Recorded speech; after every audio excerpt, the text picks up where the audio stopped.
মুসা আলাইহিস সালামের জন্মের সময়কালে মিশরের সোশিও পলিটিক্যাল অবস্থা কেমন ছিল এটা আমাদেরকে জানতে হবে। কারণ মুসা আলাইহিস সালাম যখন মিশরে জন্মগ্রহণ করেন তখন মিশরের জনগোষ্ঠীটা দুইটা ভাগে বিভক্ত ছিল। একটা ছিল কিপ্তি বা আদি মিশরি, এরাই ছিল মিশরের আদি বাসিন্দা। আরেকটা হচ্ছে বনি ইসরাইল। বনি ইসরাইলরা মূলত মিশরে এসেছিল সৈয়দনা ইউসুফ আলাইহিস সালামের সময়কালে, যখন তিনি তার পিতা ইয়াকুব আলাইহিস সালামকে মিশরে আগমন করার জন্য আমন্ত্রণ জানিয়েছিলেন। ইয়াকুব আলাইহিস সালাম ওনার 10 ছেলেকে নিয়ে যখন মিশরে আগমন করেন, ঠিক সেই সময়টাতে বনি ইসরাইলের সর্বপ্রথম মিশরে অ্যারাইভাল হয়। এবং সেই সময়কাল থেকে সৈয়দনা মুসা আলাইহিস সালাম পর্যন্ত মিশরে বেসিকলি দুইটা গোষ্ঠীতে বিভক্ত ছিল মিশরের জনগণ। একটা হচ্ছে মিশরের আদি অধিবাসী বা আদি বাসিন্দা, যাদেরকে কিপ্তি বলা হতো। আরেকটা হচ্ছে বনি ইসরাইলদের অবস্থান, যারা অনেকটা মিশরে সংখ্যালঘু অধিবাসীদের স্ট্যাটাসে তারা থাকছে। এবং সেখানে কিপ্তিরা যেহেতু সম্রাট বংশীয় এবং মিশরের ফারাওরা বা ফেরাউনরা বা মিশরের কিং যিনি হবেন তারা যেহেতু কিপ্তি, আর বনি ইসরাইলরা তারা মিশরের আদি অধিবাসী নয়, বরং তারা অন্য এলাকা থেকে এলাকায় থাকতে এসেছে। ফলে এই এলাকায় একটা সামাজিক এবং রাষ্ট্রীয় এক ধরনের বিভাজন তৈরি হয়, দ্বিজাতিক একটা বিভাজন পদ্ধতি। এখানে দুইটা জাতি মূলত একসাথে বাস করতে শুরু করে। একটা হচ্ছে কিপ্তি, মিশরের আদি অধিবাসী, আর একটা হচ্ছে বনি ইসরাইল। এবং ফেরাউনের একটা বিশেষ স্বপ্নের কথা আমরা শুনবো এখনই। ফেরাউন একটি বিশেষ স্বপ্ন দেখে এবং এই স্বপ্ন দেখার পর থেকেই ফেরাউন বনি ইসরাইলদের উপর আরো চড়ে যায় এবং নানাভাবে বনি ইসরাইলদের উপর অত্যাচারের সর্বশেষ স্টিম রোলার সে তাদের উপর চালাতে থাকে। ফেরাউনের সে স্বপ্নটি ছিল, ফেরাউন একদিন স্বপ্নে দেখে যে বাইতুল মুকাদ্দাস থেকে একটা বিশাল আগুনের কুণ্ডলী এসে মিশরের রাজাদের যে রাজপ্রাসাদ, ফেরাউনের রাজপ্রাসাদ, এগুলোকে জ্বালিয়ে দিচ্ছে। এবং মিশরের যে আদি অধিবাসী কিপ্তি তাদের ঘরগুলোকে জ্বালিয়ে দিচ্ছে। কিন্তু বাইতুল মুকাদ্দাস থেকে আসা সেই আগুনের কুণ্ডলী কোন বনি ইসরাইলের ঘরেও যাচ্ছে না, বনি ইসরাইলদেরকে জ্বালাচ্ছে। এই স্বপ্ন দেখে সে তো ঘুম থেকে জেগে উঠলো। সে অবাক করার স্বপ্ন দেখে অত্যন্ত ভীত হয়ে গেল এবং মিশরের তৎকালীন বড় যারা স্বপ্নের ব্যাখ্যাকার তাদেরকে ডেকে পাঠালো। সবাইকে বললো যে আমি স্বপ্নে দেখেছি বাইতুল মুকাদ্দাস থেকে ফিলিস্তিন থেকে আগুন এসে আমাদের রাজপ্রাসাদ জ্বালিয়ে দিচ্ছে, মিশরীদের ঘরবাড়ি জ্বলে যাচ্ছে, কিন্তু বনি ইসরাইলদের কিছু হচ্ছে না। এই স্বপ্নের ব্যাখ্যা কি? মিশরের তৎকালীন স্বপ্ন ব্যাখ্যাকারীরা তারা বলতে আরম্ভ করলো যে বনি ইসরাইলের মধ্যে থেকে অচিরেই এমন একটা নবজাতক সন্তানের জন্ম হবে যে আপনার এই রাজপ্রাসাদকে তছনছ করবে। এই ঘটনা শুনবার পর থেকে ফেরাউন খুব ভয় পেয়ে গেল এবং সে ঘোষণা দিল, আজ থেকে বনি ইসরাইলের কোনো পুত্র সন্তানকে আমি বাঁচিয়ে রাখবো না, সব পুত্র সন্তানকে জবাই করা হবে, কেবলমাত্র বনি ইসরাইলের যে কন্যা সন্তান হবে এদেরকে বাঁচিয়ে রাখা হবে এবং এদেরকে আমরা দাসী হিসেবে ইউজ করব। আল্লাহ তাআলা কোরআনের অনেক জায়গায় এই ব্যাপারটি উল্লেখ করেছেন, ইউযাব্বিহুনা আবনাআকুম ওয়া ইস্তাহইয়ুনা নিসাআকুম। তারা বনি ইসরাইলের পুত্র সন্তানদেরকে জবাই করে ফেলতো, একেবারে লিটারালি জবাই করে ফেলতো, স্লটার করে ফেলতো। এবং বনি ইসরাইলের যে কন্যা সন্তান তাদেরকে তারা জীবিত রাখত।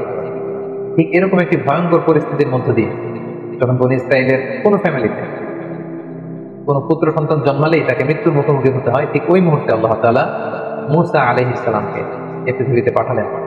এবং এমনভাবে মুসা আলাইহিস সালামের মা ওনাকে পেটে ধারণ করেছেন যে আশেপাশের মানুষরা বুঝতে পারেনি, তিনি লুকিয়ে রেখেছিলেন। এবং আল্লাহ তাআলার পক্ষ থেকে তার কাছে ওহী প্রেরণ করা হয়েছিল, যে ব্যাপারে আল্লাহ তাআলা সূরাতুল কসাসের মধ্যে বলছেন, ওয়া আওহাইনা ইলা উম্মি মুসা আন আরদিঈহি ফাইযা খিফতি আলাইহি ফাআলকিহি ফিল ইয়ামমি ওয়া লা তাখাফি ওয়া লা তাহজানি। আল্লাহ তাআলা সাইয়েদনা মুসা আলাইহিস সালামের মাকে প্রত্যাদেশ করলেন যে হে মুসার মা, অর্থাৎ মুসা আলাইহিস সালামের মায়ের হৃদয়ের ভেতরে আল্লাহ তাআলা এমন কিছু ঢেলে দিলেন যাতে করে তিনি বুঝতে পারলেন যে যখনই মুসা জন্মগ্রহণ করবে তাকে আমার সাথে রাখা যাবে না। আল্লাহ তাআলা বললেন, ফাআলকিহি ফিল ইয়ামমি ওয়া লা তাখাফি ওয়া লা তাহজানি। হে মুসার মা, তুমি সিন্ধুকের মধ্যে মুসাকে ঢুকিয়ে তাকে নীল নদে নিক্ষেপ করে দাও, আর ভয় পেও না তুমি। ইন্না রাদ্দুহু ইলাইকি, আমি অচিরেই আমার বিশেষ কৌশলে মুসাকে অর্থাৎ তোমার নবজাতক সন্তানকে তোমার কোলেই আমি ফিরিয়ে দিব। সুবহানাল্লাহ। এবং তাকে আমি রসুল বানাবো। ব্যাপারটি কেমন ছিল? তিনি কাঠ দিয়ে সিন্দুক বানালেন, মুসা আলাইহিস সালামকে ভাসিয়ে দিলেন এবং মুসা আলাইহিস সালামের বোনকে তার মা বললেন যে তুমি নীল নদের পাশ দিয়ে হেঁটে যেতে থাকো এবং দেখো যে এই সিন্দুকটা কোথায় যায়।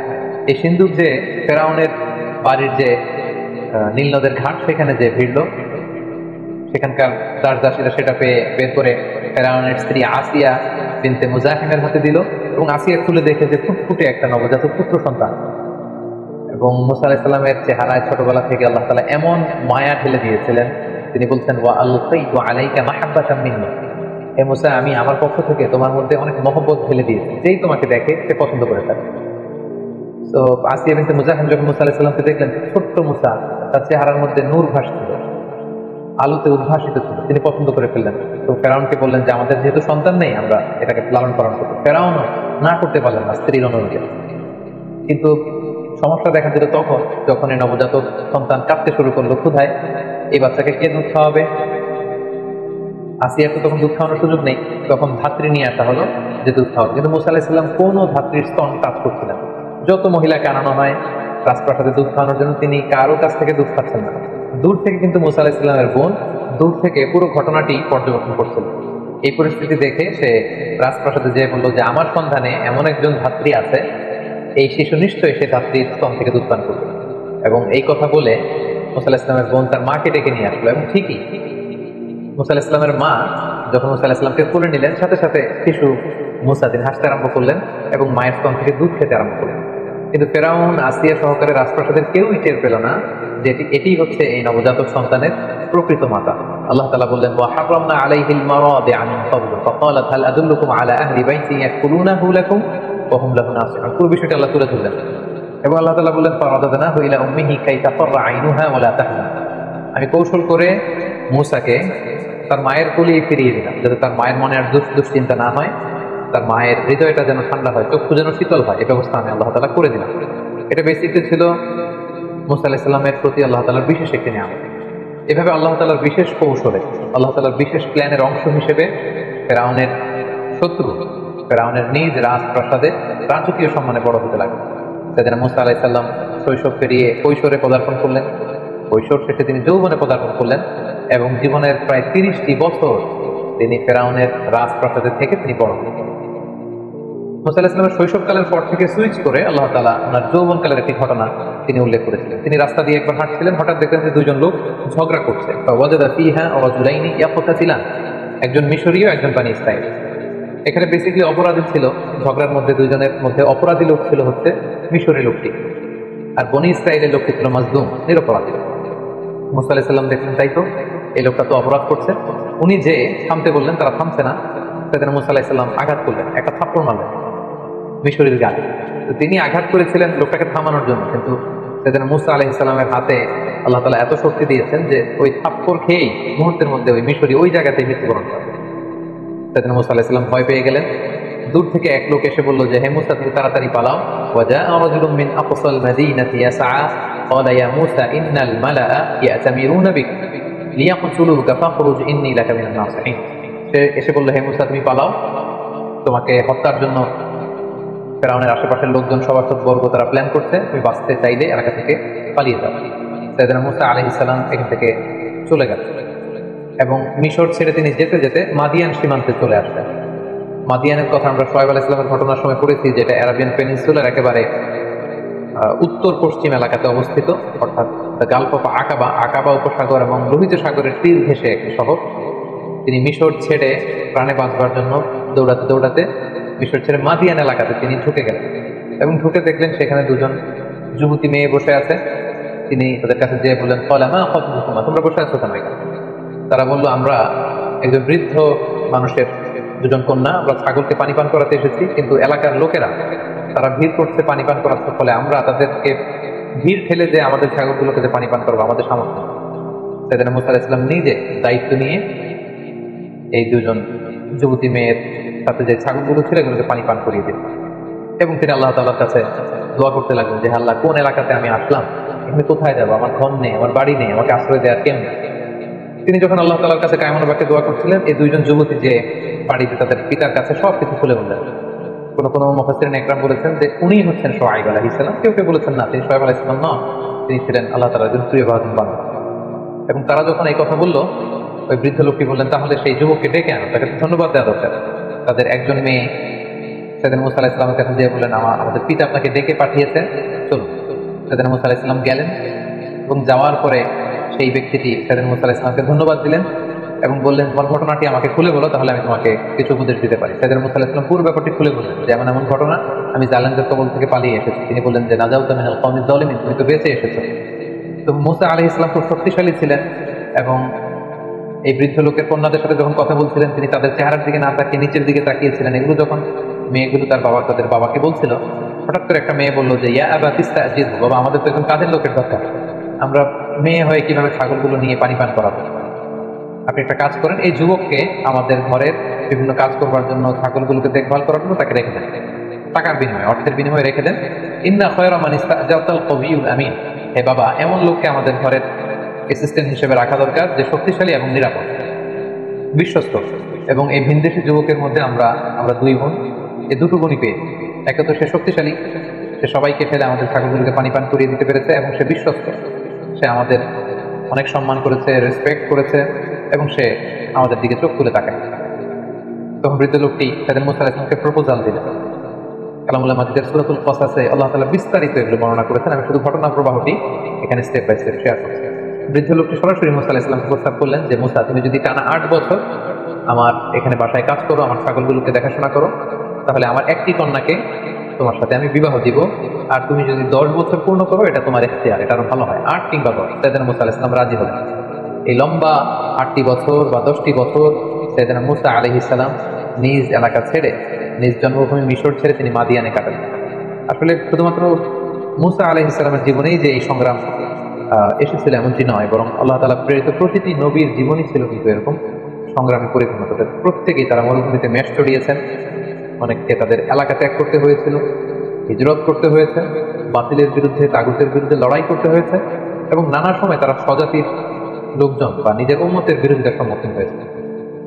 সাইয়েদনা মুসা আলাইহিস সালাম প্রায় 10টি বছর মাদিয়ানে সময় কাটালেন। সেই বৃদ্ধ লোকের একটি কন্যার সাথে বিবাহ বন্ধনে আবদ্ধ হলেন। কোনো কোনো বর্ণনা মতে তার 2জন সন্তান হয়েছিল, এবং তৃতীয় সন্তান যখন তার স্ত্রীর পেটে, তখন তিনি সেই বৃদ্ধের কাছ থেকে, অর্থাৎ ওনার শ্বশুরের কাছ থেকে, যেটা কোনো কোনো বর্ণনা মতে শুআয়ব আলাইহিস সালাম ছিলেন, ওনার কাছ থেকে বিদায় নিয়ে এবার তিনি নিজ জন্মভূমি মিশরে ফিরে যাবেন।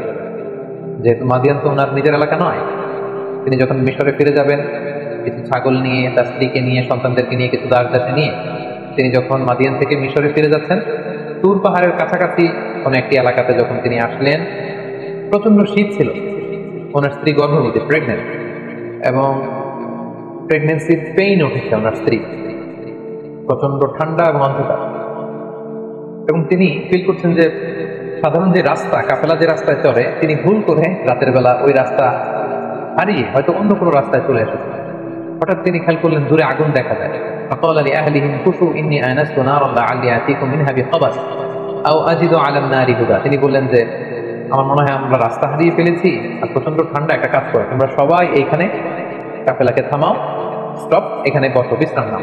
ওই যে দূরে আগুন দেখা যায়, আমার মনে হয় কেউ আগুন পোহাচ্ছে, অথবা ওইখানে কোনো একটা কাফেলা আছে, আমি যাই ওখান থেকে লাকড়ি দিয়ে আগুন নিয়ে আসি, এবং রাস্তাটা ঠিক আছে কিনা এটা একটু ক্রস চেক করে আসি, জিজ্ঞেস করে আসি। সাইয়েদনা মুসা আলাইহিস সালাম ওখানে গেলেন, কিন্তু যে অবাক হলেন, দেখলেন যে একটা গাছের ভেতর থেকে আগুন জ্বলছে, কিন্তু গাছের পাতা জ্বলে না, ডালপালা জ্বলে না, কিছুই জ্বলে না, দাউ দাউ করে আগুন জ্বলছে। কিন্তু সেই আগুনটা পৃথিবীর অন্যান্য আগুনের মতো না, একটু ভিন্ন ধরনের একটা আগুন, এবং আগুনের ভেতর থেকে একটা সাউন্ড আসে। তিনি প্রথমে ভেবেছিলেন মানুষরা বসে হয়তো আগুন পাচ্ছে, কিন্তু যে দেখেন কোনো মানুষ নেই, অদ্ভুত কাণ্ড, গাছের ভেতরে আগুন জ্বলছে। হঠাৎ সেখান থেকে একটা আওয়াজ আসে, আওয়াজটা হচ্ছে ইন্নী আনা রব্বুক, মানে আমি তোমার প্রভু, আই এম ইউর লর্ড, ফাখলানা আলাইক, মুসা তোমার জুতা খোলো, শুজ অফ, ইন্নাকা বিল ওয়াদিল মুকাদ্দাসি তুয়া, হে মুসা তুমি একটা পবিত্র উপত্যকায়, ভ্যালিতে এসেছো, যেটার নাম হচ্ছে তুয়া। ওয়া আনা আখতারতুকা ফাসতামি' লিমা ইউহা, আর আমি তোমাকে নবী হিসেবে অ্যাসাইন করলাম জাস্ট নাও, এখন থেকে তুমি নবী, এখন আমি তোমাকে কিছু প্রত্যাদেশ দিব, আমি কি বলছি মনোযোগ দিয়ে শোনো। প্রথম যে আল্লাহ প্রত্যাদেশ দিলেন সেটা হচ্ছে ইন্নানি আনাল্লাহ লা ইলাহা ইল্লা আনা ফা'বুদনি, অর্থাৎ হে মুসা আমি হচ্ছি আল্লাহ, আমি ছাড়া কোনো ইলাহ নেই, আমার ইবাদত করো। তাহলে প্রথম প্রত্যাদেশ হচ্ছে এক আল্লাহর ইবাদত করা, তাওহীদের মাধ্যমে। 2 নম্বর প্রত্যাদেশ হচ্ছে ওয়া আকিমিস সালাতা লিযিকরি, হে মুসা আমার স্মরণে সালাত কায়েম করো। এরপরে আল্লাহ তাআলা আখিরাতের কথা বললেন যে ইন্নাস সাআতা আতিয়াতুন আকাদু উখফিহা লিতুজজা কুল্লু নাফসিন বিমা তাসআ, আর কিয়ামত হবেই হবে। আখিরাত বলে একটা কথা আছে, এই দুনিয়াতে যে মানুষ যারাই যা করেছে তার প্রতিটি কাজের প্রতিদান তারা সেদিন পাবে। তাহলে তিনি তাওহীদের কথা বললেন, একত্ববাদের কথা বললেন, তিনি ইবাদতের পদ্ধতি বাতলে দিলেন, এবং আখিরাত বলে যে একটা কথা আছে, দ্য কনসেপ্ট অফ আখিরাত, এগুলো বলে তিনি বললেন যে যাও মুসা তুমি যে দাওয়াত দাও। মুসা আলাইহিস সালাম ভয় পেয়ে গেলেন, তিনি ভাবলেন যে আমি কি এখন এগুলো নিয়ে দাওয়াত দিতে পারবো?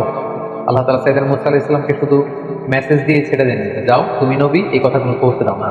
আল্লাহ তাআলা আমরা জানি যে নবীদেরকে মুআজিজা দিয়ে থাকে। এবার আল্লাহ তাআলা সাইয়েদনা মুসা আলাইহিস সালামকে 2টা মুআজিজা দিবেন। আল্লাহ তাআলা জিজ্ঞেস করলেন ওমা তিলকা বিয়ামিনিকা ইয়া মুসা, মুসা তোমার ডান হাতে কি? ক্বালা হিয়া আসায়া, তিনি বললেন এটা লাঠি, এটা দিয়ে আমি অনেক কাজ করি। আল্লাহ বললেন লাঠিটা ফেলো তো। মুসা আলাইহিস সালাম লাঠিটা ফেললেন, মুহূর্তের মধ্যে ফাইদা হিয়া হাইয়াতুন তাসআ, এটা একটা সাপ হয়ে গেল। মুসা আলাইহিস সালাম ভয় পেয়ে গেলেন। আল্লাহ বললেন খুযহা ওয়ালা তাখাফ, মুসা ভয় পেও না, সানুঈদুহা সিরাতাহাল উলা, এটা তুমি ধরার সাথে সাথেই আগের মতো করে লাঠি হয়ে যাবে। তিনি ধরলেন এবং দেখতে পেলেন মুহূর্তের মধ্যে সেটা লাঠি হয়ে গেছে। সুবহানাল্লাহ। এটা ছিল 1 নম্বর মুআজিজা। 2 নম্বর মুআজিজা হচ্ছে আল্লাহ বললেন যে ওয়াদমুম ইয়াদাকা ইলা জানাহিকা তাখরুজ বাইদা মিন গায়রি সু, হে মুসা তোমার বগলের ভেতর থেকে বা পকেট থেকে তোমার হাতটাকে এরকম বের করো, দেখবে যে তোমার হাতের মধ্যে জলজলে আভা। সেদিন মুসা আলাইহিস সালাম আল্লাহ তাআলার আদেশের সাথে সাথে হাতটা এরকম বের করলেন। বের করার সাথে সাথে তিনি দেখতে পেলেন যে হাতের ভেতর থেকে জলজলে আলোকচ্ছটা বের হচ্ছে। আল্লাহ বললেন যাও, এই 2টা জিনিস দিলাম, লাঠি ফেললে সাপ হয়ে যাবে, হাত দেখালে এখান থেকে ফোকাস যাবে, নূর আলো যাবে, এই 2টা দিয়ে তুমি তোমার নবুয়তের প্রমাণ দেবে। ইযহাব, যাও মুসা ইলা ফিরআউনা ইন্নাহু তাগা, ফিরআউনের কাছে যাও, ফিরআউন তো অবাধ্য হয়েছে, তাকে যে দিনের দাওয়াত। আল্লাহ তাআলা যখন আদেশ করলেন যে মুসা তুমি ফিরআউনের কাছে যাও, এই দাওয়াতগুলো পৌঁছে দাও, তিনি বললেন যে আল্লাহ আমার মুখের জড়তার কারণে আমি সুস্পষ্ট ভাষায় কথাগুলো পৌঁছাতে পারেন, আমার ভাই হারুনকে আপনি নবী বানিয়ে দেন। আল্লাহ তাআলা কবুল করলেন, হারুন আলাইহিস সালামকেও তিনি নবুয়ত দান করলেন। এবার 2 ভাইকে একসাথে অর্ডার করলেন যে ইযহাবা ইলা ফিরআউনা ইন্নাহু তাগা। এতক্ষণ বলেছিলেন মুসা যাও, এখন বললেন যে 2 জন যাও, মুসাও যাও হারুনও যাও, অবাধ্য ফিরআউনকে দাওয়াত দাও। তবে মনে রেখো ফাকুলা লাহু কাওলান লাইয়িনান লাআল্লাহু ইয়াতাযাক্কারু আও ইয়াখশা, তোমরা দুজনে যে কোমল ভাষায় সফট ল্যাঙ্গুয়েজে ফিরআউনকে দাওয়াত, কারণ দাওয়াতের ভাষা হতে হয় সফট, কোমলতা বজায় রেখে তোমরা যে দাওয়াত দাও। সাইয়েদনা মুসা আলাইহিস সালাম আল্লাহর উপর ভরসা করে ভাই হারুনকে নিয়ে গেলেন এবং যে তিনি ফিরআউনের কাছে একটি আহ্বান এবং একটি প্রস্তাবনা রাখেন। আহ্বানটি ছিল যে ফিরআউন, আমাকে এবং আমার ভাইকে আল্লাহ তাআলা নবী বানিয়ে পাঠিয়েছেন, আমরা আল্লাহর পক্ষ থেকে রসুল হয়ে এসেছি, আমাদেরকে রসুল মানো আর আল্লাহ তাআলাকে এক রব বা ইলাহ হিসেবে মানো। এটা ছিল আহ্বান। আর প্রস্তাবনা ছিল তুমি যেহেতু বনী ইসরায়েলের উপর অত্যাচার করছো, তুমি বনী ইসরায়েলদেরকে মুক্ত করে আমাদের সাথে দিয়ে দাও। এটা কেমন যেন একটা পুরো বনী ইসরায়েলদের জাতিগোষ্ঠীর জন্য একটা ইমানি আন্দোলন বা স্বাধীনতা আন্দোলন, বনী ইসরায়েলদেরকে মুক্ত করার আন্দোলন। একটি আহ্বান, একটি প্রস্তাবনা। আহ্বান হচ্ছে আল্লাহকে মানো, আমাদেরকে রাসূল হিসেবে স্বীকৃতি দাও, আর যদি এটা করতে না চাও অ্যাটলিস্ট বনী ইসরায়েলদেরকে আমাদের সাথে যেতে দাও। ফিরআউনের সাথে বিশাল লম্বা কনভারসেশন হয়েছে সূরাতুশ শুআরাতে। যেহেতু শুরুতে আমরা বলেছি যে মুসা আলাইহিস সালামের ব্যাপারে এত এত আয়াত কালামুল্লাহ মাজিদে আল্লাহ তাআলা এনেছেন, যেগুলো বিস্তারিত আলোচনা একটি পর্বে করাটা খুবই দুষ্কর, সেহেতু আমরা শুধু স্টেপ বাই স্টেপ ঘটনা প্রবাহের সামান্য ইঙ্গিত করব এবং অধিকাংশ আয়াতগুলোকে স্কিপ করে সংক্ষেপে শুধু ঘটনা প্রবাহটি উল্লেখ করব। সেদিন মুসা আলাইহিস সালামের সাথে ফিরআউনের লম্বা কনভারসেশন হয়। সেখানে মুসা আলাইহিস সালাম বললেন যে আরসিল মা'আনা বানি ইসরাঈল, বানি ইসরাঈলকে আমাদের সাথে যেতে দাও। ফিরআউন সেটাকে প্রত্যাখ্যান করলো। সে বলল তুমি কোন রবের কথা নিয়ে এসেছো? ওমা রব্বুল আলামিন, এই রব আবার কে? তুমি যে নবী হয়েছো তার প্রমাণ কি? সাইয়েদনা মুসা আলাইহিস সালাম বললেন যে আমি প্রমাণ নিয়ে এসেছি, এই যে দেখো। লাঠি ফেললেন, সাপ হয়ে গেল। হাত উঁচু করলেন, হাতের ভেতর থেকে আলোকচ্ছটা বিচ্ছুরিত হতে লাগলো। এসব কিছু দেখেও ফিরআউন এবং তার সভাসদবর্গ সাইয়েদনা মুসা আলাইহিস সালাম এবং হারুন আলাইহিস সালামকে নবী হিসেবে মানতে নারাজ হল। সবশেষে ফিরআউন মুসা আলাইহিস সালামের সব কথাকে, দাওয়াতকে প্রত্যাখ্যান করে বলতে আরম্ভ করলো ফাজআল বাইনানা ওয়া বাইনাকা মাওঈদা লা নুখলিফুহু নাহনু ওয়া লা আনসা মাকানান সুয়া। মুসা, এত কিছু শোনার দরকার নাই, তুমি যদি আমার সাথে কনফ্লিক্টে জড়াতে চাও, তুমি কি মুআজিজা নিয়ে এসেছো দেখি। আমি তো এটাকে মুআজিজা মনে করি না, আমি মনে করি জাদু। দেখি আমার জাদুকরদেরকেও ডাকবো, তুমিও তোমার এই জাদু নিয়ে আসো, দেখি কে জিতে। তুমি একটা ডেট দাও, অ্যাপয়েন্টমেন্ট দাও, যেদিন আমিও আসবো তুমিও আসবে, সেদিন সবচেয়ে বড় খেলা হবে, তুমি আসো। ক্বালা মাওঈদুকুম ইয়াউমুজ যিনাতি ওয়া আন ইউহশারান নাসু দুহা। সেদিন মুসা আলাইহিস সালাম বললেন ঠিক আছে, সামনের যে আমাদের ফেস্টিভ্যাল আছে, উৎসবের দিন, সেদিন আসো। এবং দুপুর বেলায়, যেদিন একেবারে ভেরি সানি ডে, আলোকোজ্জ্বল একটা দিন, সেদিন আমিও আসবো, তুমিও জাদু করতে নিয়ে আসবে। সেদিন মুসা আলাইহিস সালামের এই কথা শুনে ফিরআউন রাজি হলো এবং ফিরআউন মিশরের বিভিন্ন শহরে বড় বড় জাদুকরদেরকে একসাথে একত্রিত হওয়ার জন্য বললো এবং ফিরআউন তাদেরকে আশ্বস্ত করলো যদি তোমরা মুসার উপরে তাকে হারিয়ে বিজয় লাভ করতে পারো, অনেক সম্মান তোমাদের হবে, আমার খুব কাছে চলে আসতে পারবে, অনেক উপঢৌকন, টাকা পয়সা, সম্মান, খ্যাতি সব তোমাদেরকে আমি দান করবো, কিন্তু শর্ত হচ্ছে মুসাকে হারাতে হবে। উৎসবের দিন মিশরে সব মানুষ একত্রিত হবে। ফিরআউন আসলো, সেদিন মুসা আলাইহিস সালাম আসলেন, জাদুকররা আসলো। জাদুকররা এসে বললো ক্বালু ইয়া মুসা, হে মুসা, ইম্মা আন তুলকিয়া ওয়া ইম্মা আন নাকুনা নাহনুল মুলকিন। আপনি জাদু আগে ফেলবেন না আমরা ফেলবো? মুসা আলাইহিস সালাম বললেন তোমরা করো। তারা ফেলতে আরম্ভ করলো। তাদের কারো কারো জাদুর ফলে বাঘ তৈরি হলো, সিংহ তৈরি হলো, ভাল্লুক তৈরি হলো, হাতি তৈরি হলো। এবার মুসা আলাইহিস সালাম বললো যে আমি আমার মুআজিজা কি প্রদর্শন করবো? তারা বললো হ্যাঁ, আপনি প্রদর্শন করবো। সেদিন মুসা আলাইহিস সালাম তখন ওনার হাতের লাঠিটা শুধু ফেলছে এবং আল্লাহু আকবার, লাঠি ফেলার সাথে সাথে হাইয়াতান তাসআ, বিশাল এক সাপ হয়ে গিয়েছে। এবং এই মুআজিজা বিশিষ্ট সাপ সেই জাদুর বাঘ, ভাল্লুক, সিংহ যত কিছু ছিল সব কিছুকে খেয়ে ফেরাউনের সামনে এরকম হাঁ করে আছে। এবং এই দৃশ্য দেখে জাদুকররা তো অবাক, কারণ কোনটা জাদু এটা জাদুকররা খুব ভালো করেই জানে। তারা বুঝতে পেরেছে যে এটা আসলে জাদু নয়, এটা মুআজিজা ছাড়া অন্য কিছু নয়। এবং এই ব্যক্তি আল্লাহ তাআলার পক্ষ থেকে প্রেরিত রাসূল ছাড়া অন্য কেউ নন। ফাউলকিয়া সাহারাতু সাজিদিন, সব জাদুকররা সিজদায় লুটিয়ে পড়লো এবং তারা বললো যে আমরা ঈমান আনলাম। ফেরাউন তো রেগে গেল। ফেরাউন বললো যে আমার অনুমতি দেওয়ার আগেই তোমরা সারেন্ডার করে ফেললে, তোমাদের প্রত্যেককে আমি হত্যা করব। তোমাদের ডান হাত বাম পা, বা হাত ডান পা, এভাবে করে কাটবে। ফেরাউনের এই শাস্তির কথা শুনেও জাদুকররা মোটেও বিচলিত না হয়ে তারা বললো যে ক্বালু লা যাইর, কোনো সমস্যা নেই, আপনি যত শাস্তি আমাদেরকে দেন না কেন, ইন্না ইলা রাব্বিনা মুনকালিবুন, আমরা তো আমাদের রবের দিকেই ফিরে যাবো, তো আমরা এটাকে ভয় করি না। হাজারো হাজারো মানুষের সামনে এই জাদুকরগুলো সিজদায় লুটিয়ে পড়লো এবং মুসা আলাইহিস সালাম যে আল্লাহ তাআলার প্রেরিত রাসূল এটার ঘোষণা দিল এবং এক আল্লাহকে ইলাহ হিসেবে তারা মেনে নিল।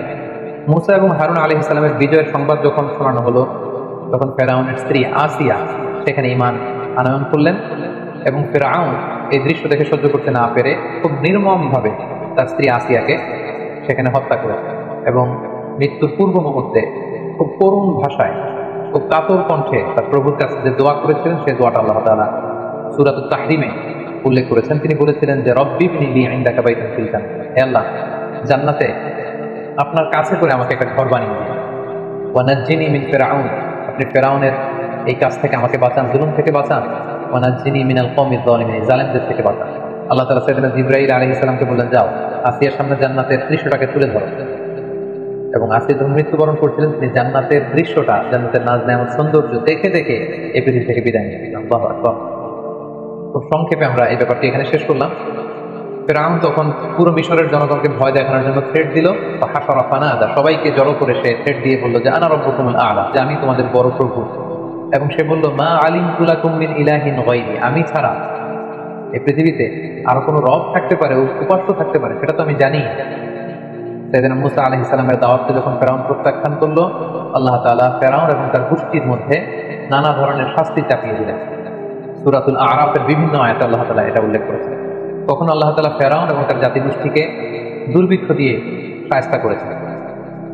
কখনো তাদের মিশরের ফসলগুলোকে নষ্ট করে আল্লাহ তাআলা শায়েস্তা করেছেন। তো আরসালনা আলাইহিমুত তুফান, কখনো তুফান পাঠিয়েছেন, ওয়াল জারাদ পঙ্গপাল পাঠিয়েছেন, ওয়াল কুম্মাল কুকুন পাঠিয়েছেন, ওয়াদ দাফাদিআ ব্যাঙ পাঠিয়েছেন, ওয়াদ দাম রক্ত পাঠিয়েছেন।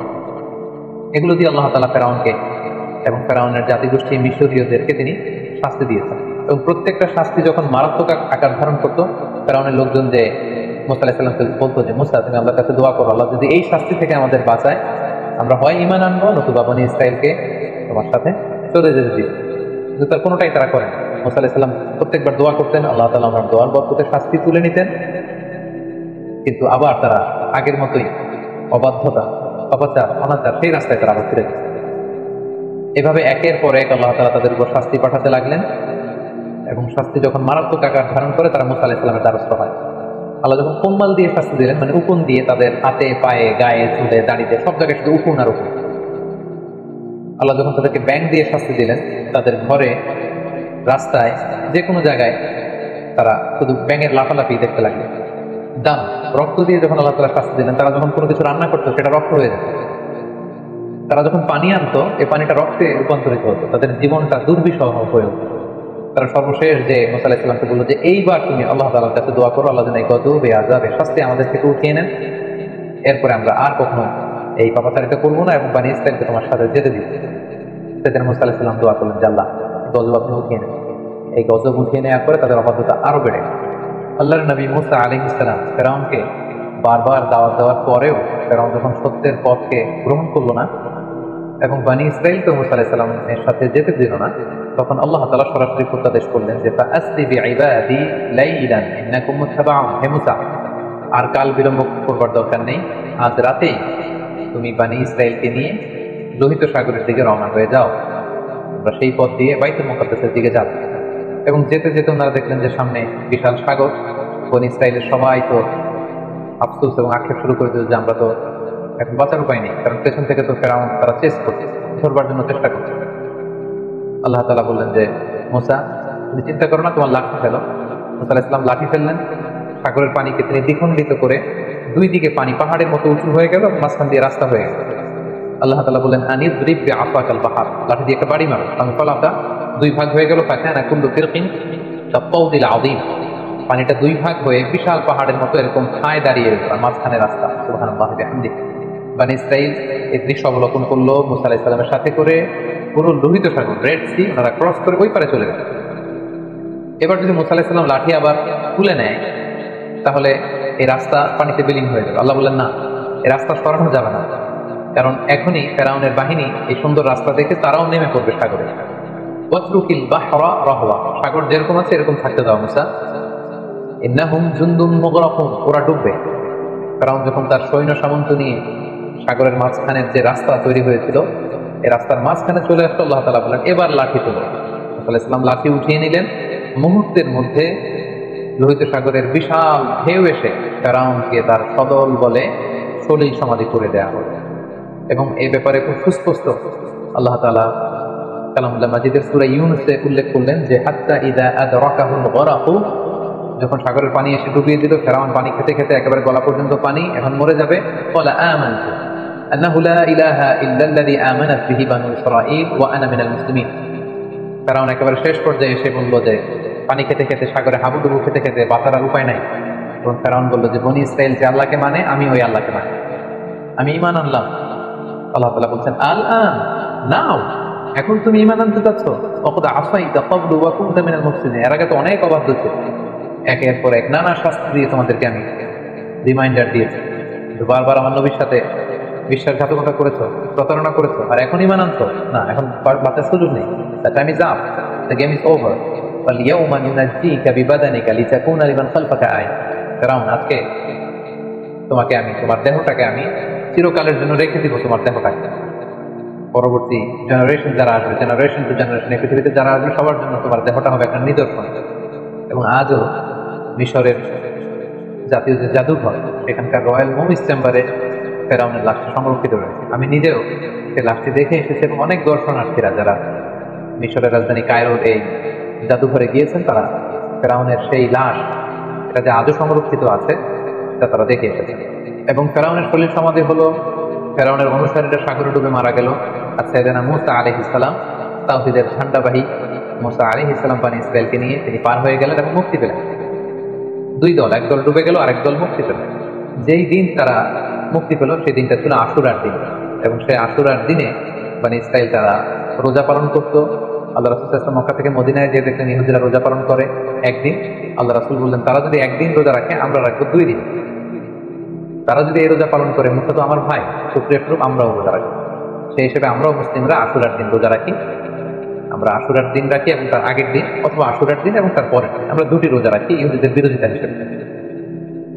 আল্লাহ নবী মুসা আলাইহিস সালাম তাদেরকে নিয়ে যখন বাইতুল মুকাদ্দাস অভিমুখে রওনা হলেন, আল্লাহ তাআলা বললেন মুসা তুমি বনী ইসরাঈলকে নিয়ে জিহাদে অবতীর্ণ হও। এবং আমালেকার লোকজন বাইতুল মুকাদ্দাসে যখন থাকে, আমালেকা হচ্ছে সাইয়্যিদিনা হুদ আলাইহিস সালামের যে অধিবাসী আদ জাতি, তাদের একটি শাখা গোত্র। তারা ছিল মুশরিক, দৈহিকভাবে ছিল অত্যন্ত ওয়েল বিল্ড সুঠাম দেহের অধিকারী, ভয়াবহ আকৃতি বিশিষ্ট লোক ছিল, তারা মুশরিক ছিল। আল্লাহ তাআলা বললেন যাও মুসা বনী ইসরাঈলকে নিয়ে তাদের সাথে জিহাদ করে তাওহীদকে প্রতিষ্ঠিত করো এবং বাইতুল মুকাদ্দাসকে উদ্ধার করো। মুসা আলাইহিস সালাম যখন বনী ইসরাঈলকে তাদের কাছে যখন এই কথাটি পেশ করলেন যে আল্লাহ তাআলা বলেছেন জিহাদে অবতীর্ণ হতে, বনী ইসরাঈলের লোকেরা বলল ইন্না ফিহা কওমান জাব্বারিন, মুসা তুমি কি দেখো না সেখানে কত শক্তিশালী লোকজন, ইন্না লান নাদখুলাহা হাত্তা ইয়াখরুজু মিনহা, আমরা সেখানে যাব না যতক্ষণ না তারা বের হয়, তুমি আর তোমার রব যে সেখানে যুদ্ধ করো, আমরা যেতে পারবো না। তাদের এই অবাধ্যতার কারণে আল্লাহ তাআলা তাদেরকে শাস্তি দিলেন যে তোমরা যদি জিহাদকে অপছন্দ করো তাহলে এখন যে মরুভূমিতে তোমরা আছো এটাকে তিহ প্রান্তর বলে, এই জায়গাটি তো আমি ঘুরে এসেছি, এই তিহ প্রান্তরে 40 বছর তোমরা এখানে থাকবে। আল্লাহ তাআলা 40 বছরের বিশাল একটা শাস্তি তাদের ঘাড়ের উপর চাপিয়ে দিলেন। বনী ইসরাঈলের লোকজন তিহ প্রান্ত থেকে অ্যাবাউট টার্ন করে মিশরের দিকে প্রতিদিন যেতে চাইতো। তারা রওনা হয়ে মুসা আলাইহিস সালামের বিরোধিতা করে তারা বাইতুল মুকাদ্দাসের দিকে যাবে না, তারা বলতো যে আমরা মিশরে ফিরে যাব। তারা রওনা হতো মিশরে যাওয়ার জন্য, সারাদিন তারা পথ চলতো। রাত্রিবেলায় তারা যখন ঘুমাতো, ঘুম থেকে উঠে দেখতো যেখান থেকে তারা রওনা শুরু করেছে ঠিক সেখানেই পড়ে আছে। এভাবে 40 বছর তারা দিকভ্রান্ত হয়ে এদিক সেদিক ঘুরে ঘুরে বেরিয়েছে, কিন্তু তারা পথের কোনো দিশা ফিরে পায়নি। দিক প্রান্তরের এই 40 বছরের এই লং পিরিয়ড অফ টাইমে অনেক ঘটনাবলী ঘটেছে। তার মধ্যে অন্যতম হচ্ছে যে তাওরাত নাজিল হয়েছে সাইয়েদনা মুসা আলাইহিস সালামের উপর, এবং সাইয়েদনা মুসা আলাইহিস সালাম তাওরাত গ্রহণের জন্য 30 দিনের সিয়াম পালন করেছেন, ইতিকাফ করেছেন। পরবর্তীতে আল্লাহ তাআলা আরো 10 দিন বাড়িয়ে দিয়েছেন। 40 দিন তিনি সিয়াম এবং ইতিকাফ পালন শেষে তিনি তাওরাতকে আল্লাহ তাআলার পক্ষ থেকে রিসিভ করলেন। আল্লাহ তাআলা বলেন, ওয়া ওয়া'আদনা মূসা 30 লাইলা ওয়া আতমামনাহা বি'আশরিন ফাতাম্মা মিকাতু রাব্বিহি 40 লাইলা। আমি মুসাকে প্রতিশ্রুতি দিয়েছিলাম যে 30 দিনের পরে তুমি এই তাওরাতকে রিসিভ করবে, পরবর্তীতে আরো 10 দিন যুক্ত করে 40 দিনের একটা মিকাত বা পিরিয়ড অফ টাইমকে আমি ফিক্স করলাম, এবং তারপরে আমি মুসাকে এই তাওরাত দান করলাম। আল্লাহ তাআলা বলেন, ইন্না আনজালনা তাওরাতা ফীহা হুদাও ওয়া নূর। আমি তাওরাত নাযিল করেছি, এর মধ্যে আমি হেদায়েত দিয়েছি, এর মধ্যে আমি নূর দিয়েছি। এবং মুসা আলাইহিস সালাম পরবর্তীতে বনী ইসরাইলের মধ্যে যত নবীরা এসেছে ওনারাও এই তাওরাত দিয়ে মানুষের মাঝে দাওয়াতি কাজ করেছেন, এবং আল্লাহ তাআলা নিজ হাতে কাঠের তক্তা বা ফলকে এই তাওরাতকে তিনি লিপিবদ্ধ করে দিয়েছিলেন। এবং সাইয়েদনা মুসা আলাইহিস সালাম যখন তাওরাতকে রিসিভ করবার জন্য তুর পাহাড়ে চলে যান, তিনি তার ভাই হারুন আলাইহিস সালামকে বনী ইসরাইলের দায়িত্বশীল করে যান, এবং তিনি এসে দেখেন যে তারা গোবৎস পূজায় লিপ্ত হয়ে গিয়েছে। তিনি ভাইয়ের প্রতি প্রচন্ড রাগ হলেন, এবং এটার যে নেপথ্যে ছিল সামিরিকে শাস্তি দিলেন, এবং যারা এই শিরকের সাথে জড়িত ছিল আল্লাহ তাআলা তাদেরকে শাস্তির ঘোষণা দিলেন, এবং সাইয়েদনা মুসা আলাইহিস সালাম আবার তাদেরকে তাওহীদের দীক্ষায় তিনি দীক্ষিত করলেন। এই 40 বছরের লম্বা সময় আরো একটি ঘটনা ঘটেছে, সেটি হচ্ছে সাইয়েদনা মুসা আলাইহিস সালাম সরাসরি আল্লাহ তাআলার দিদার লাভের জন্য তিনি আবেদন করেছেন। আমরা শুরুতে শুনেছি মুসা আলাইহিস সালাম উনি একমাত্র নবী, যিনি ছিলেন কালিমুল্লাহ বা নাজিউল্লাহ, সরাসরি আল্লাহর সাথে কথা বলতেন। তো যিনি সরাসরি আল্লাহর সাউন্ডটা শুনতে পান, আল্লাহ তাআলার কথা যিনি উপলব্ধি করতে পারেন, শুনতে পারেন, তার মনের মধ্যে আল্লাহকে দেখার আকাঙ্ক্ষা তো অনেক বেশি থাকবার কথা। তিনি বললেন, রব্বি আরিনি আনজুর ইলাইক, হে আল্লাহ আমি আপনাকে দেখতে চাই। ক্বালা লান তারানি, মুসা এটা সম্ভব না, কখনো তুমি আমাকে দেখতে পাবে না, never you can see me, ওয়ালাকিন ইনজুর ইলাল জাবাল ফাইন ইসতাকাররা মাকানাহু ফাসাওফা তারান। পাহাড়ের দিকে তাকাও, পাহাড় যদি টিকে থাকে তবে দেখতে পাবে। আল্লাহ তাআলা নূরের তাজাল্লি দিলেন, মুসা আলাইহিস সালাম বেহুশ হয়ে গেলেন, আর পুরো পাহাড় ফাজআলাহু দাক্কা ওয়া খাররা মুসা সাইকা, পাহাড় ভেঙে চুরমার হয়ে গেল। মুসা আলাইহিস সালাম বেহুশ হয়ে গেলেন। হুশ ফেরার পরে তিনি আল্লাহ তাআলার কাছে ক্ষমা চাইলেন এবং বললেন, আল্লাহ আপনি যেটা বলেছেন ঠিকই বলেছেন, আসলে এই চর্মচক্ষু দিয়ে এই পৃথিবীতে অবস্থান করে আল্লাহ তাআলাকে দেখা বা আল্লাহ তাআলার দিদার লাভ করা এটি সম্ভব নয়, বরং যারা বিশ্বাসী তারা কিয়ামতের দিন আল্লাহ তাআলার দর্শন লাভে তারা ধন্য হবে। এভাবে 40 বছরের লম্বা সময় নানা ধরনের বায়না ধরেছিল এই বনী ইসরাইলের লোকজন, অধ্যত্ব প্রকাশ করেছিল, নানা ধরনের হঠকারিতা তারা দেখিয়েছে।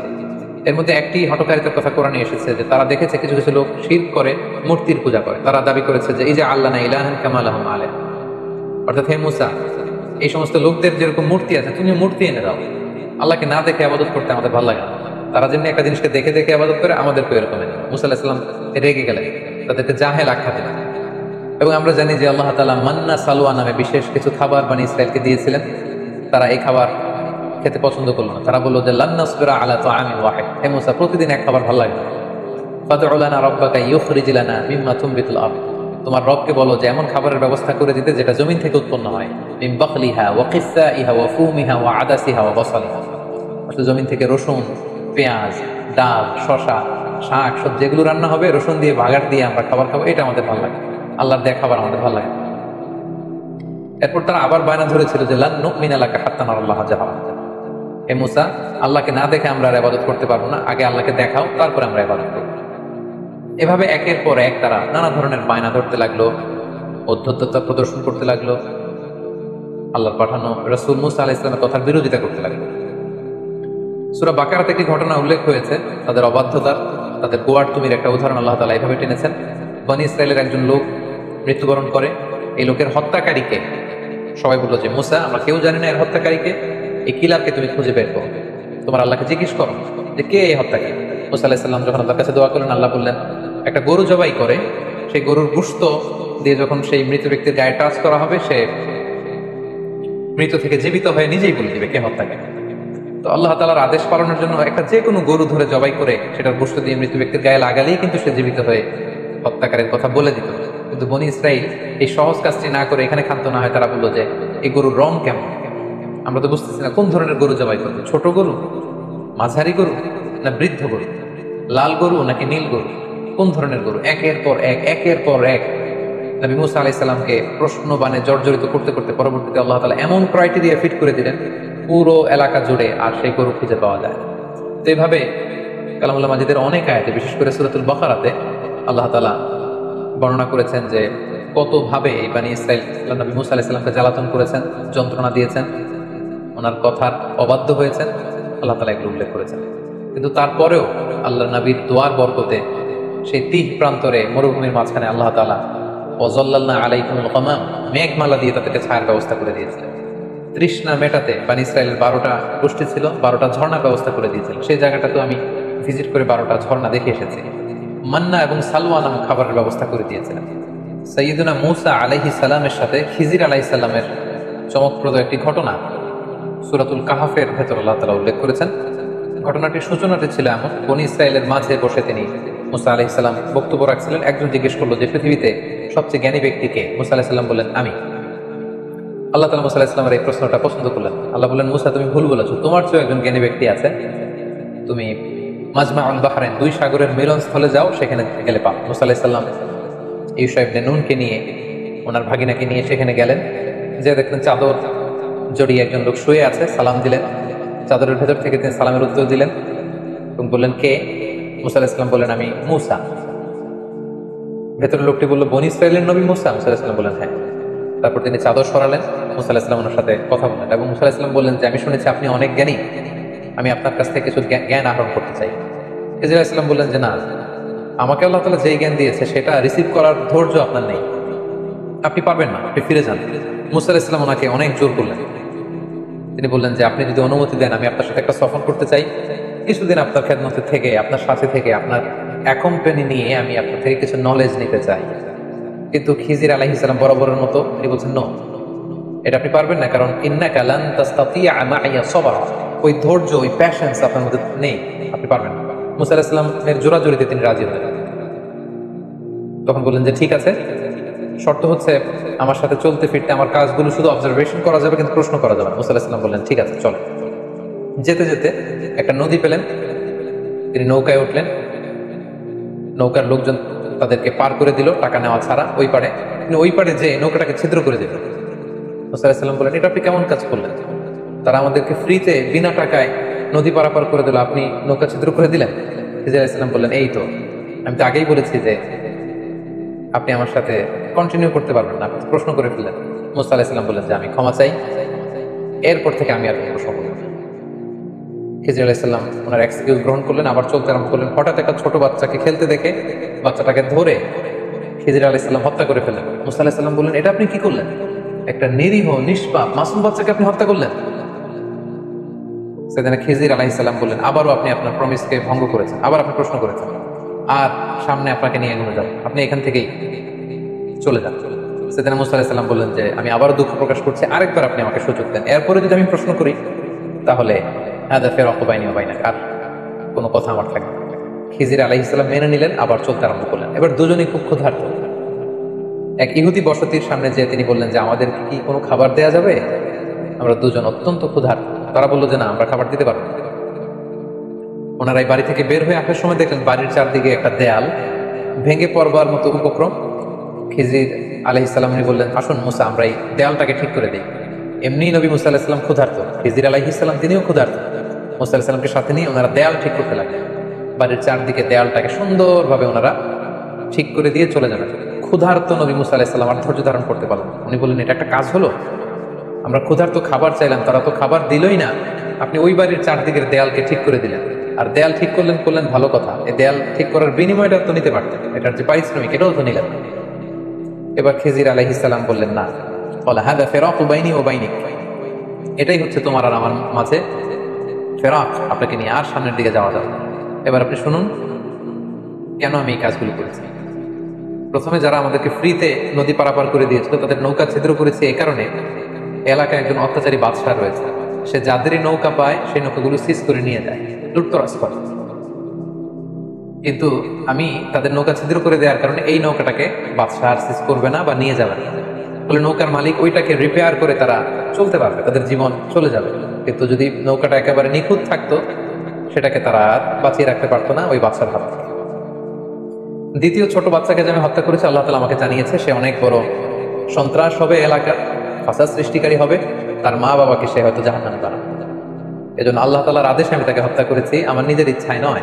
এবং আশা করছি আল্লাহ তাআলা পরবর্তীতে এই কাপলকে, এই দম্পতিকে হয়তো এমন এক সন্তান দান করবে যাদের মাধ্যমে তারা খুশি হবে।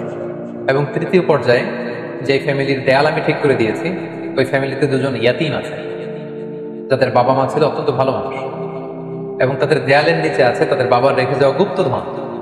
এই দেয়াল যদি ভেঙে পড়তে গুপ্তধন অন্যান্যরা এখান থেকে কেড়ে নিত। তাই আমি চেয়েছি যে তারা বড় হয়ে তাদের নিজেদের গুপ্তধন থেকে নিজেরা যেন উপকৃত হয়। এই জ্ঞান আল্লাহ তাআলা আমাকে দান করেছে, যেটা আল্লাহ তাআলা আপনাকে দান করেননি। এবং এই ঘটনার পর থেকে আর সামনে আপনাকে নিয়ে আমি চলতেও পারব। এই ছিল সাইয়েদনা মূসা আলাইহিস সালামের সাথে সাইয়েদনা খিজির আলাইহিস সালামের লম্বা ঘটনা। এছাড়াও বিভিন্ন সহিহ হাদিসে সাইয়েদনা মূসা আলাইহিস সালামের ব্যাপারে অনেক ঘটনা উল্লেখ রয়েছে। তার মধ্যে থেকে দুইটি ঘটনা আমরা এখানে উল্লেখ করি। আমরা সহিহ মুসলিমের একটি বর্ণনা থেকে জানতে পারি যে আল্লাহ রাসূল সাল্লাল্লাহু আলাইহি ওয়াসাল্লাম যখন মেরাজের রাতে বিভিন্ন নবীদের সাথে দেখা করেন, সেখানে মূসা আলাইহিস সালামের সাথে দেখা করেছিলেন। এবং আল্লাহ তাআলা আমাদের জন্য 50 ওয়াক্ত সালাত বিশ্বনবীকে উপহার দিয়েছেন। রাসূল সাল্লাল্লাহু আলাইহি ওয়াসাল্লাম সেই সালাত নিয়ে যখন নেমে আসছিলেন, মূসা আলাইহিস সালাম জিজ্ঞেস করলেন যে আল্লাহ তাআলা আপনাকে কি দিয়েছেন? আল্লাহ রাসূল সাল্লাল্লাহু আলাইহি ওয়াসাল্লাম বললেন যে 50 ওয়াক্ত সালাত। মূসা আলাইহিস সালাম বললেন, সর্বনাশ, আপনার উম্মত তো 50 ওয়াক্ত সালাত করবেন, আপনি যান কমিয়ে নিয়ে আসেন, কমিয়ে নিয়ে আসতে পারলে ভালো হবে। আল্লাহ নবী সাল্লাল্লাহু আলাইহি ওয়াসাল্লাম গেলেন, 5 ওয়াক্ত কমিয়ে 45 ওয়াক্ত নিয়ে আসেন। মূসা আলাইহিস সালাম বললেন, করবেন, আবার যান কমিয়ে নিয়ে আসেন। এভাবে 9 বার আল্লাহ রাসূল সাল্লাল্লাহু আলাইহি ওয়াসাল্লামকে মূসা আলাইহিস সালাম পাঠিয়েছেন। এবং মূসা আলাইহিস সালামের এই নেগোসিয়েশনের ফলে, বারবার রাসূল সাল্লাল্লাহু আলাইহি ওয়াসাল্লামকে পাঠানোর ফলে আমরা 50 ওয়াক্ত থেকে কমিয়ে এটাকে 5 ওয়াক্ত সালাত হিসেবে পেয়েছি। সাইয়েদনা মূসা আলাইহিস সালামের মৃত্যু কোথায় হয়েছে, কবর কোথায় হয়েছে, এ ব্যাপারে সহিহ মুসলিমের একটি হাদিসে আমরা জানতে পেরেছি যে বাইতুল মুকাদ্দাসের খুব কাছাকাছি একটা জায়গায় আল্লাহ রাসূল সাল্লাল্লাহু আলাইহি ওয়াসাল্লাম বলেছেন যে খুব কাছের একটা জায়গায় মূসা আলাইহিস সালামকে কবর দেওয়া হয়। এবং আল্লাহ রাসূল সাল্লাল্লাহু আলাইহি ওয়াসাল্লাম বলেছেন যে আমি যদি সেখানে থাকতাম তাহলে তোমাদেরকে দেখিয়ে দিতে পারতাম একটি লাল মাটির ডিবির পাশে আল্লাহ নবী মূসা আলাইহিস সালাম সেখানে শুয়ে আছেন। সম্মানিত সুধী, এই পর্যায়ে আমরা সাইয়েদনা মূসা আলাইহিস সালামের জীবন থেকে কিছু লাইফ লেসন যেগুলো আমাদের জীবনে কাজে লাগতে পারে সেদিকে আমরা জানি। প্রথম যে শিক্ষাটি আমরা পাই সেটি হচ্ছে দাওয়াতি কাজে সফট ল্যাঙ্গুয়েজ ইউজ করতে হয়। কারণ আল্লাহ তাআলা মূসা আলাইহিস সালাম এবং হারুন আলাইহিস সালামকে অর্ডার করেছেন, ফাকুলা লাহু কাওলান লাইয়িনা লাআল্লাহু ইয়াতাযাক্কারু আও ইয়াখশা। অর্থাৎ হে মূসা এবং হারুন, তোমরা দুজন ফেরাউনের কাছে যখন যাবে তখন সফট ভাষায়, অতি কোমল ভাষায়, নম্র ভাষায় তোমরা তাকে দাওয়াত দাও। কেননা দাওয়াতের ভাষা হতে হয় অত্যন্ত সফট, হৃদয়স্পর্শী, মর্মস্পর্শী। অর্থাৎ যে কথা হৃদয় থেকে আসে সেটা যে মানুষের হৃদয় স্পর্শ করে। আমরা যদি আল্লাহ রাসূল সাল্লাল্লাহু আলাইহি ওয়াসাল্লামের বায়োগ্রাফির দিকে তাকাই তাহলে দেখব উনিও খুব সফট হৃদয়ের অধিকারী ছিলেন। আল্লাহ তাআলা বলেন, ফাবিমা রাহমাতিন মিনাল্লাহি লিনতা লাহুম, হে নবী আপনি আল্লাহর মেহেরবানিতে নরম হৃদয়ের অধিকারী হয়েছেন। ওয়ালাউ কুনতা ফাদদান গলিযাল কলবি লানফাদ্দু মিন হাওলিক, আপনি যদি কর্কশ ভাষী হতেন, আপনি যদি রূঢ় ভাষী হতেন, আপনি যদি কঠোর হৃদয়ের অধিকারী হতেন, কেউ আপনার কাছে আসতো না। এখন যেমনি সাহাবারা আপনার চারদিক ঘিরে রাখে, আপনার কোমলতা, আপনার সফটনেস, আপনার নম্র এবং উত্তম আচরণের কারণে সবাই যেমনি আপনাকে ঘিরে রাখে, আপনি যদি কর্কশ ভাষী হতেন কেউ আপনার কাছে আসতো না। মূসা আলাইহিস সালামের জীবনী থেকে দ্বিতীয় শিক্ষা হচ্ছে আল্লাহ তাআলার বিজয় বা সাহায্যের জন্য আমাদের পক্ষ থেকে প্রাণান্তকর প্রচেষ্টাটা জরুরি। আমরা যদি চেষ্টাই না করি তাহলে আল্লাহ তাআলার সাহায্য পাওয়ার কোনো সম্ভাবনা নেই। আমাদের অনেকে আছে যারা হাত গুটিয়ে বসে থাকে, কোনো ধরনের চেষ্টা, প্রচেষ্টা, প্ল্যানিং, ভিশন তাদের মধ্যে নেই, কিন্তু তারা আল্লাহ তাআলার সাহায্যের দিকে তাকিয়ে থাকে। আমরা যদি মূসা আলাইহিস সালামের জীবনের দিকে খেয়াল করি, আল্লাহ তাআলা বলেছেন যে হে বনী ইসরাইল, তোমরা মূসা আলাইহিস সালামের সাথে করে বেরিয়ে পড়ো। এবং পুরো বনী ইসরাইলের বিশাল গোষ্ঠী কিন্তু আল্লাহ নবী মূসা আলাইহিস সালামের প্রতি আনুগত্য দেখে ওনারা বেরিয়ে পড়েছিল। এবং চলতে চলতে সামনে যখন সাগর এসেছিল, আল্লাহ তাআলা কিন্তু ঠিকই সাহায্য পাঠিয়েছেন। কিন্তু সেই সাহায্য পাওয়ার জন্য তো আপনাকে বেরোতে হবে, আপনাকে তো চেষ্টা করতে হবে। কিন্তু সেখান থেকে নাজাত পেয়ে বনী ইসরাইল যখন মূসা আলাইহিস সালামের সাথে করে যেতে যেতে বাইতুল মুকাদ্দাস পর্যন্ত পৌঁছলো, আল্লাহ তাআলা তাদেরকে জেহাদের আদেশ করলেন, কিন্তু তারা জেহাদে অবতীর্ণ হতে রাজি হয়নি। ফলে তারা আল্লাহ তাআলার পক্ষ থেকে সাহায্যও পায়নি। এ থেকে আমরা বুঝতে পারলাম যে আল্লাহর সাহায্যের জন্য আমাদের পক্ষ থেকে চেষ্টা প্রচেষ্টা জরুরি। প্রথম দিকে তারা প্রচেষ্টা করেছিল এবং আল্লাহ তাআলার সাহায্য তারা চাক্ষুষ অবলোকন করেছিল। এবং দ্বিতীয় পর্যায়ে তারা যখন হাত গুটিয়ে বসেছিল সেখানে আল্লাহ তাআলার সাহায্যও আসেনি। এবং পৃথিবীতে এটাই আল্লাহ তাআলার সুন্নাহ, বান্দা যখন চেষ্টা করে, বান্দা যখন নিজের ইফোর্ট দেয়, তখন সেখানে আল্লাহ তাআলার সাহায্য এসে যুক্ত হয়। 3 নাম্বার যে শিক্ষাটি আমরা পাই যে বনী ইসরাইল যে কতটা বাড়াবাড়ি করেছিল, তাদের গোয়ার্তুমের নিদর্শন আমরা দেখেছি, তাদের ঘাড় তেড়ামির নিদর্শন আমরা দেখেছি। এবং তাদের মতো এরকম একটা বিদঘুটে জাতিকে সোজা করবার জন্য মুসা আলাইহিস সালামের মতো এরকম একজন টাফ ম্যান, একজন আয়রন ম্যানের দরকার ছিল।